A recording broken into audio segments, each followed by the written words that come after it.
Welcome to another installment of Test Chamber. I'm Matt Miller. I am joined by Joe Juba. Hello. And we are here to talk about a game that I think both of us are pretty stoked to see the final version of. I think that's fair to say. One we've been waiting for like almost as long as both of us have worked here. Yeah, I mean, longer. Wait, no, not quite. Because this game's been in process, started as Final Fantasy Versus 13. Right. And we've known about that for maybe around 10 years. We've been here a little over that. It's pretty crazy how long this game has been in the works, but that's not to say that the game feels antiquated. If anything, it's a really ambitious and surprising shift in the Final Fantasy formula. You've had a lot of experience covering this game over recent months. Yep. I wrote our cover story earlier this year, and I got to play it for a few hours, but I used to be the person who'd played the most of this game, and now you are the person who's played the most of this game. Well, we had an opportunity to play an early version that showed off several of the early chapters of the game, and I kind of dove in, being pretty fresh with it, to offer our last look before hopefully a review here sometime in the coming weeks. And so you'll see my specific impressions in the next issue of Game Informer of the early hours that I got to play. But we want to show off a little bit of what I did play during the time that I was just exploring it for the first time. So let's just dive in. We'll see some of the things we've pulled together from throughout that. I think I was playing for about 12 hours or so. So I think this part here, we're going to be jumping around a lot, but this shows off one of the early kind of big fights that you have in the game. How early is early? I see that your hit points are not very high. No, this is really early. This is in the very first chapter or two of the game, and I think you will be able to tell that there's a bunch of stuff that's early, including my own understanding of the battle system. And I'd be interested in your thoughts about this, because you played it a bunch over the course of the game's development. It's an unusual battle system, right? Yeah, it's definitely different. I think for Final Fantasy, I think probably Kingdom Hearts players will probably feel more at home with it than traditional Final Fantasy players. Yeah, there's a lot of real time stuff here. You're dodging attacks, or trying to anyway. It's just kind of interesting change from what we're used to. And often, as you're wandering around, we cut to this here just to show off that there's this whole system about like the day-night cycle and resting that I think is really interesting in this game. Because that's when you level up, right? Yeah. Is that like, it's not like you just get experience and then immediately level up. You like stay at your camp, you cook some food, you like allocate you learn new skills in the evening, right? And it's also important, you have to go do that eating and sleeping thing so that you don't get exhausted or hungry or whatever. This is kind of this weird thing. I just wanted to be able to show off the fact that like a lot of Final Fantasy games, 15 does a bunch of stuff to give you these weird little side activities that are often very engrossing, time sinks in their own right. So this is their pinball game, Justice Monsters 5, but this is also available as like a standalone app, right? That is my understanding, yes. But this was me just kind of going into a diner in the game and going to play some Justice Monsters 5, and I was able to, just kind of do this for a long time. We're obviously not going to show the whole thing. People have compared it to pinball for obvious reasons, but it really isn't pinball. It's more of like this weird kind of like slingshotty, like arcade game, right? Is it fun? It's kind of fun. I think like a lot of things with Final Fantasy games, you don't quite realize the potential depth right out of the gate, and what some of the stuff is that you can do with it. Yeah. I did get some in-game rewards as I was playing. Like when I finished, I got like an elixir for my trouble. All right. That I could kind of take with me along for the. Where does it stack up in terms of like, do you like this better, or do you like the card games in Final Fantasy VIII? Well, I think that might be a different answer for you and I. I know you've gotten really into some of those in the past. Yeah. I kind of like that this is sort of this like action-y arcade thing, which is a little bit more up my alley sometimes than like having to to learn this whole other card game system in game. Gotcha. Um, And now this looks like a leveling system. Yeah, this is the new Ascension system, which I quite like. You'll note that there's actually different tabs that I'm moving through here, and those are the different kind of categories. You can level up your main character, Noctis, but you can also level up your allies. You can improve your exploration abilities. So do your allies have like individual technique trees also? Yeah, well, basically, they have there's a dedicated allies technique tree, and along that tree you can choose among your different allies. I guess what I'm wondering though is like, okay, so let's say there's Noctis and you can teach him a bunch of different moves. Of stuff, right? Can you teach Gladio a bunch of different moves also? Not as many. Okay. Right. That he and the other buddies, we'll call them buddies. Yeah, why not? Are they each have their own things to learn, but not as many things.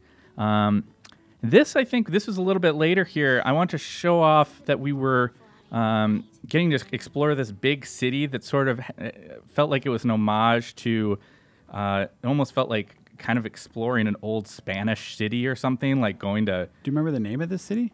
Gosh, it's probably right in here somewhere, and I don't remember it off the top of my head. Okay. But this is one of the places you go to in like maybe the third chapter of the game. And you go out on this little kind of like this little date. You walk around with this girl, but you also get to see the city, and it's a really cool space. It's kind of. Is it a date with like your main love interest? No. Oh. So that's what I'm saying. It's kind of throwing a little kink in the whole situation. That it starts out as the idea that you've got this one great love in your life. But you also have this friend here who clearly, might be something going on there. We'll see. We'll see how the game develops. You can see there, we're going to look at that more later, but that's my awesome car, the Regalia, which is pretty sweet. Looks like you customized that a little bit. Yep. You get to customize your car. And see, this is like this cool little like lookout. But this whole city I thought was pretty impressive.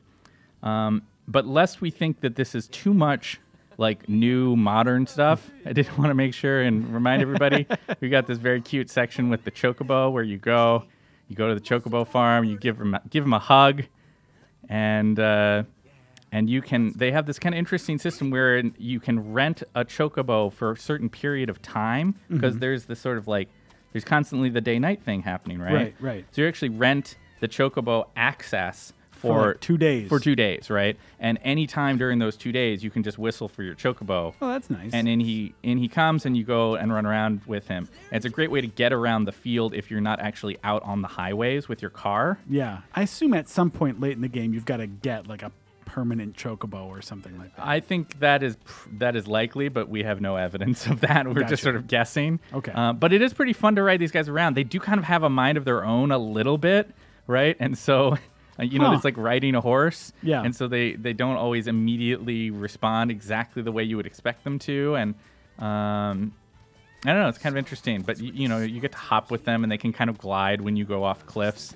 They've gone to great pains, I think, to make the Chocobos just be sort of fun. Yeah. So I see all your buddies are on those things, too. Like, yeah. So that just makes me... So of all your companions, Chocobos excluded...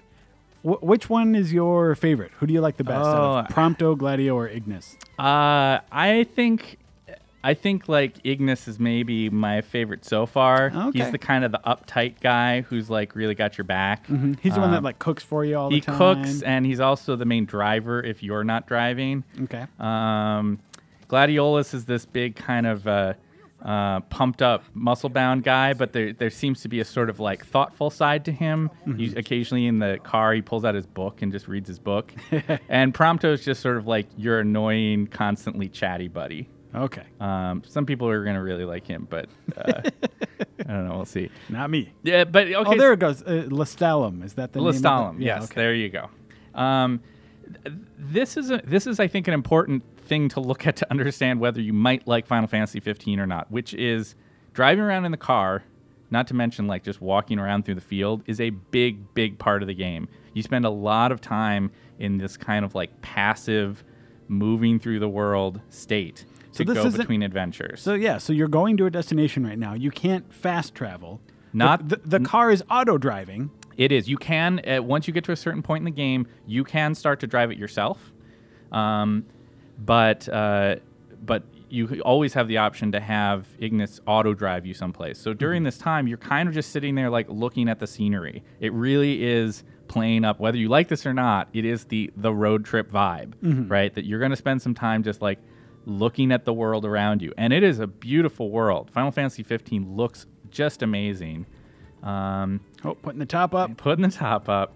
I think it goes up and then it goes immediately back down a little bit later in this section. Ah, there you go. I'm not sure why that happened. Maybe he thought there was going to be rain. I don't know. But I did want to make the point that you do spend a lot of time just kind of like looking at the world. It's not constant action. One more car question. Did you get a chance to check out all the music on the radio station? Yeah, you get to buy new music, including music from the old Final Fantasy games. Buy with in-game money, not real world. Exactly, yes. Yeah, In-game money, I want to listen to the old Final Fantasy VI battle theme. You go buy that and you're good to go, which That's is pretty awesome. neat. And before we finished out, I want to show a couple other things. A few chapters in here. This is probably somewhere in the third chapter or so. I can't remember exactly. Just showing off a little bit more of the battle system that we talked about at the beginning. This is me probably taking on a fight that's a little harder than what I should be going for at the moment.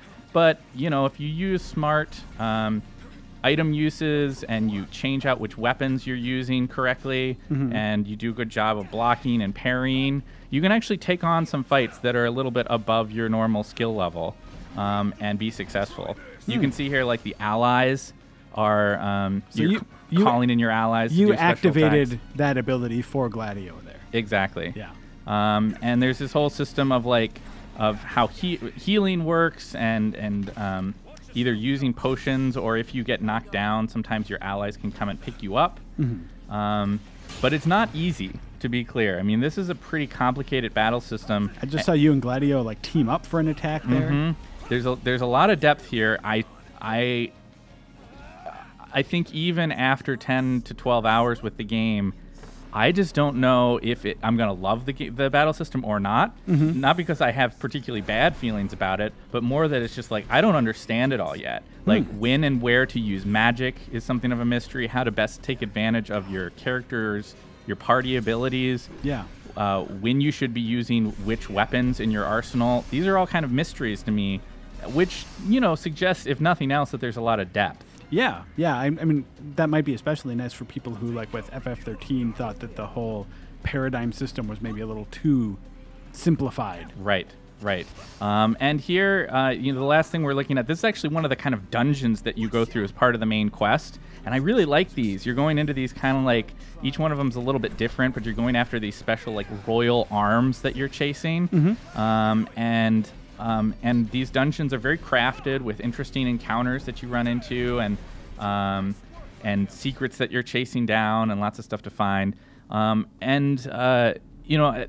We wanted to kind of just take a look at that quick cross-section, I think, of some of the stuff that we're seeing in the game, just to kind of illustrate that Final Fantasy 15, we still don't really know whether it's going to be the best game ever or not. It's a very, very big, complicated game. And even after spending 10 or 15 hours with it, it's still there's still a lot you feel like you don't know about. I do not feel qualified at this point to make judgments about it, but I do think that I can make the judgment that it is a very deep, complex game with a lot of stuff to do. Whether you're wandering around with the chocobo, or you're going fishing, or you're driving your car around and customizing your vehicle, or you're learning the intricacies of the battle system, there's a lot of stuff to dig into here. Well, that'll be it for now. Thanks for watching. We will have more about Final Fantasy 15 undoubtedly here in the next few weeks as we come up, at long last, on the final release of this game. Thanks for watching.